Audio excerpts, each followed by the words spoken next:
Hi guys, and welcome to another episode of Attorney Javier Law Lectures.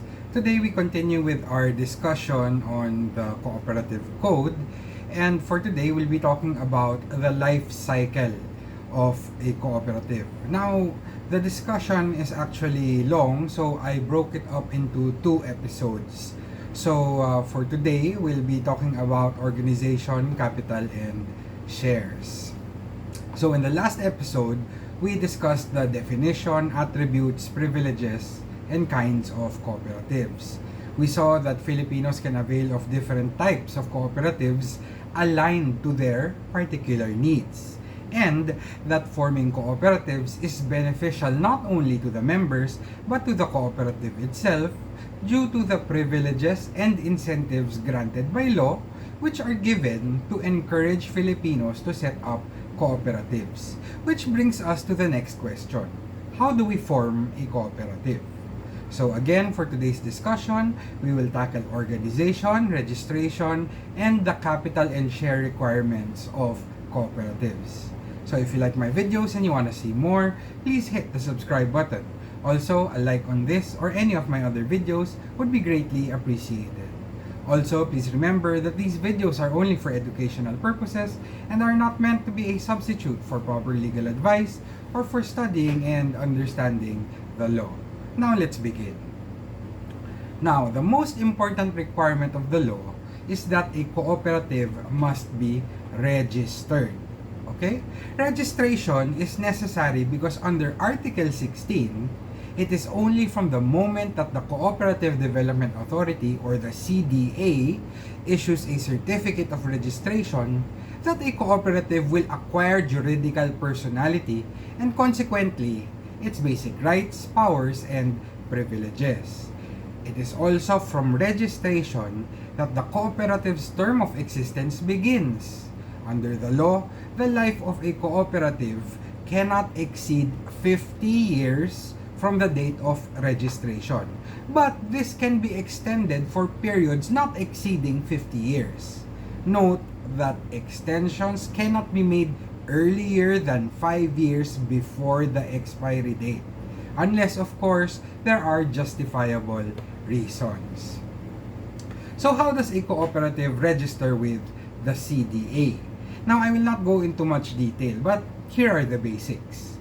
First, we ask who can form a primary cooperative. Remember, primary cooperatives are those made up of natural persons, okay? As opposed to secondary and tertiary cooperatives, which we already discussed in part in the first episode, okay?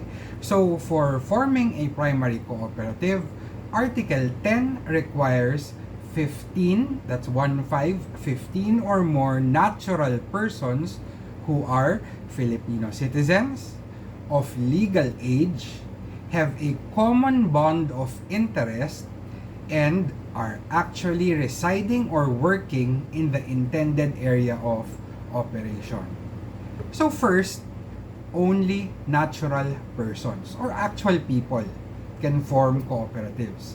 Juridical persons, like partnerships or corporations, they cannot form or join cooperatives.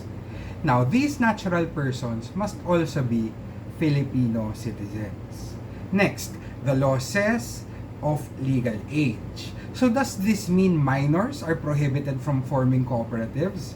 Not necessarily, because the law allows minors to form a laboratory cooperative which must be affiliated with a registered cooperative which is known as the guardian cooperative, which shall supervise, monitor, and act for and in behalf of only one laboratory cooperative in their dealings, transactions with third parties, when capacity to contract is required. Now, the guardian cooperative exercising parental authority may be liable for any violation in the cooperative's operation. Now, this laboratory cooperative can be formed as a training ground to prepare its members who are minors to join a regular cooperative and to instill in them cooperative values and principles, as well as to teach the values of thrift and savings mobilization, among others. Also, membership in a laboratory cooperative shall be terminated when the member reaches the age of majority or 18 years. Or if for any of the grounds mentioned in Article 30 of the Code, such as withdrawal, death or insanity, or vote of the majority of the directors for the grounds listed in the same Article 30 of the Code. Also, membership in a laboratory cooperative may also be terminated for other conditions as provided for in the bylaws of the cooperative. Now, upon termination of membership, the former member shall be entitled to a refund of his share capital contribution and all other interests in the laboratory cooperative, and he may also opt to join, he may choose to join the guardian cooperative after, of course, complying with all the requirements for membership. Now, as for going back to forming a primary cooperative, the law also requires a common bond of interest. And what is this? Okay, this just refers to the condition where members associate themselves to attain their common goals and objectives. Okay, they have common goals and objectives which may either be residential, occupational, associational, or institutional. So the members may either live in the same place, have the same work or occupation, or belong to the same association or institution. But you can only choose one of those four bonds. Okay? Finally, the last requirement here for forming a primary cooperative is that the members or prospective members must actually reside or work in the intended area of operation.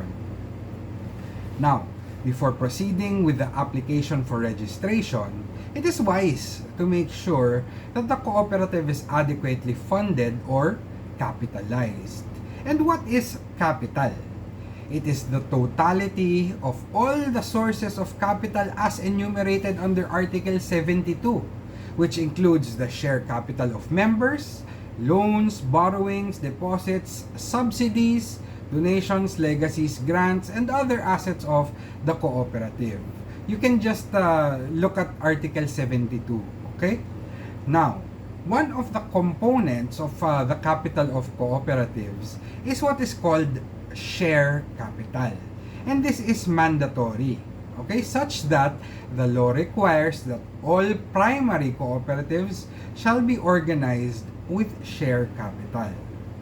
Now, the term share refers to a unit of capital in a primary cooperative which has a corresponding value called the par value, which may be fixed at any figure not more than 1,000 pesos. And once fixed, cooperatives are prohibited from increasing or decreasing the par value of the share capital by amending the articles or the bylaws. Okay? They cannot increase or decrease the par value of the share capital simply by amending the articles or bylaws. Okay? That's prohibited. Now, share capital is the money paid or required to be paid by the members so that the cooperative can conduct its operations, and is evidenced by a share certificate, which is issued, of course, upon full payment of the shares which are subscribed by the member. So if the members pay money, what do they get in return? They receive certain types of share capital depending on what type of member they are.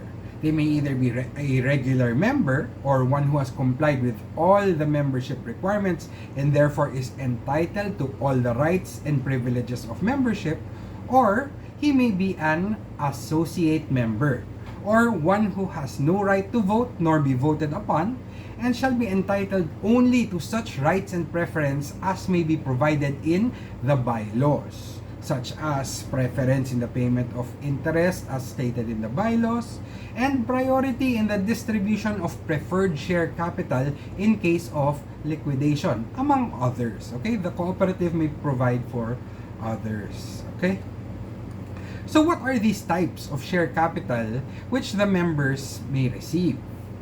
Share capital may be common share capital, which is issued only to regular members and which entitles them to vote and be voted for under the principle of one man, one vote. Okay? And it shall also receive interest at a rate not exceeding the normal rate on investment. Take note that cooperatives are prohibited from issuing multiple types of common shares or different par values per share. Okay? Now, share capital may also consist of preferred share capital, but only if this is provided for under the Articles of Cooperation and the bylaws. And if so provided, the preferred share capital cannot exceed 25% of the total authorized capital of the cooperative. This preferred share capital may be issued to regular and to associate members. And how much share capital can a member hold? In primary cooperatives, natural persons cannot hold more than 10% of the share capital of the cooperative, but the cooperative itself can hold more than that. In secondary and tertiary cooperatives, there is no more distinction since the members are juridical persons, and the limit is that the members cannot own more than 10% of the share capital of the cooperative. Now, the total share capital of the cooperative is the authorized capital share. Or in other words, the capitalization which must be stated in its articles of cooperation and approved by the CDA. Now, at least 25% of the authorized share capital has to be subscribed by the members, and at least 25% of that subscribed share capital has to be paid. Okay, so 25% of the authorized share capital has to be subscribed, and at least 25% of the subscribed share capital has to be paid by the members before registration. And this is what is known as the paid up capital, which according to Article 14 must not be less than 15,000 pesos. Except in the case of multi-purpose cooperatives whose minimum paid up capital should be at least 100,000 pesos or the amount required by the feasibility study, whichever is higher.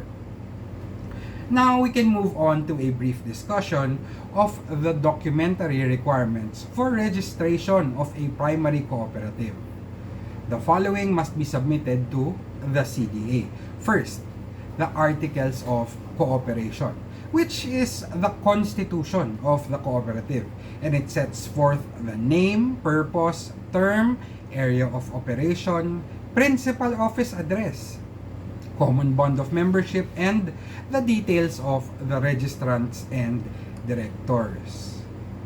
Next is the Cooperative Name Reservation Notice, or CNRN, which is issued after the Cooperative Name Reservation Request form has been submitted. As for the name of the cooperative, it is required to include the word cooperative or cooperatiba. However, the following words are not allowed. Okay, first, any name which is identical or confusingly similar to another existing cooperative. Next, the words incorporated, corporation, partnership, or similar words, they cannot be used. Because why? Because it's a cooperative. It's a totally different juridical entity from a corporation or partnership. Next, if the applicant is a primary cooperative, it cannot use the words federation or union except if it is a part of the name of the association or institution where the members come from.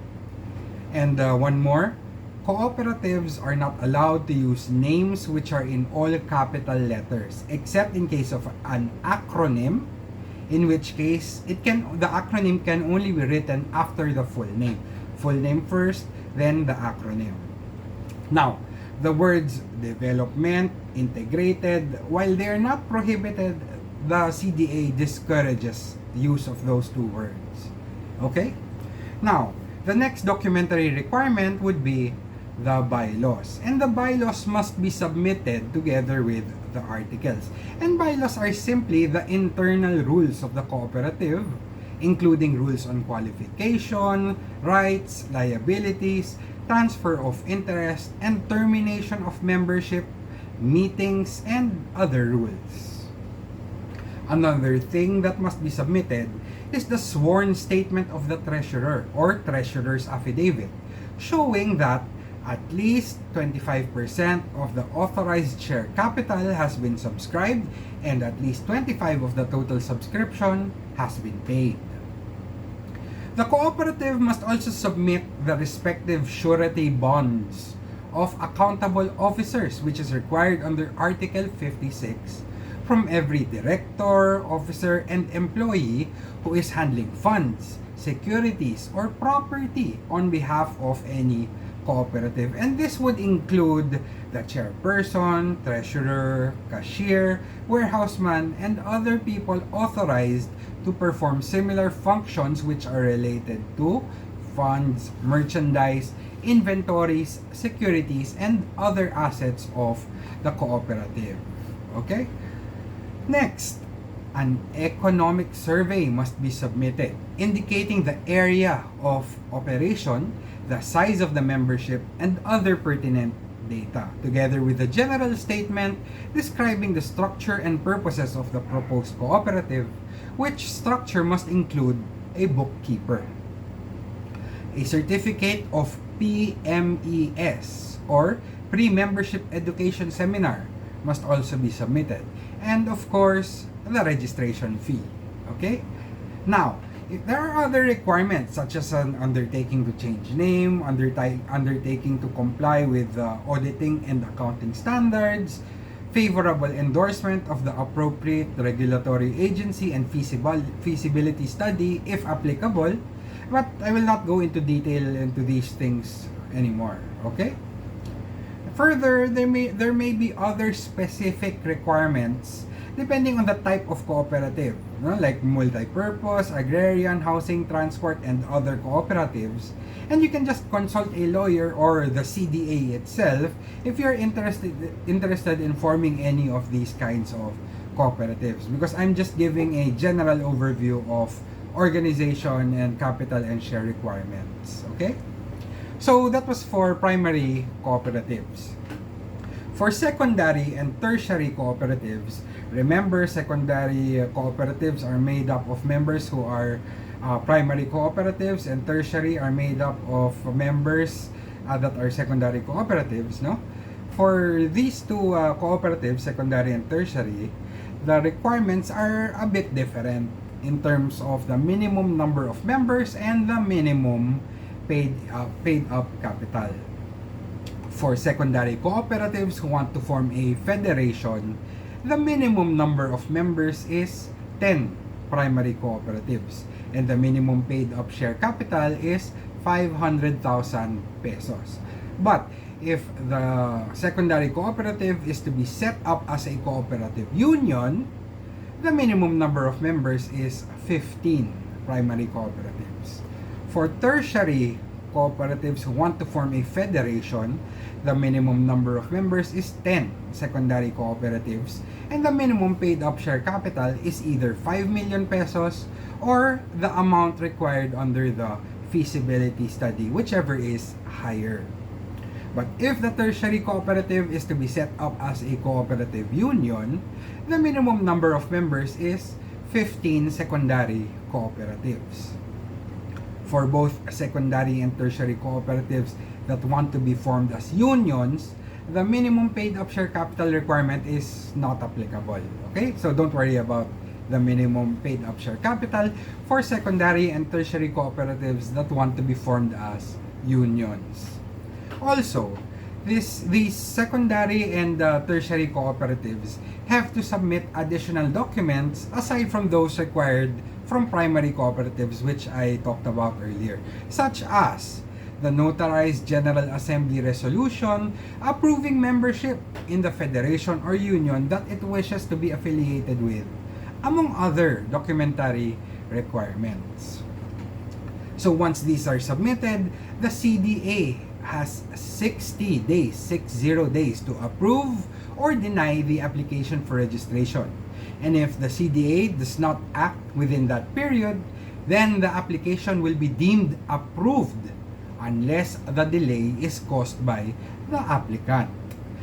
If the application is denied, an appeal may be made to the Office of the President within 90 days from receipt of the notice of denial.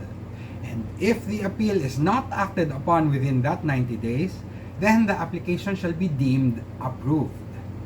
In case the CDA approves the application, or in case of failure to act on the application within the periods that I mentioned earlier, then the CDA will now issue a certificate of registration, which is what gives the applicant a juridical personality to exist as a cooperative from the date of such issuance. This certificate of registration is conclusive evidence that the cooperative is duly registered, unless of course it is proven that registration has been cancelled.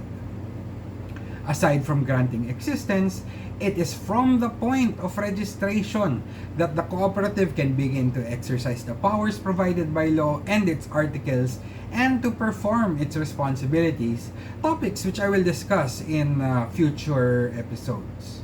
But what else can happen during the life cycle of a cooperative? Well, the cooperative can either split into different cooperatives, absorb or be absorbed by other cooperatives, or even join together with other cooperatives to form a totally new cooperative.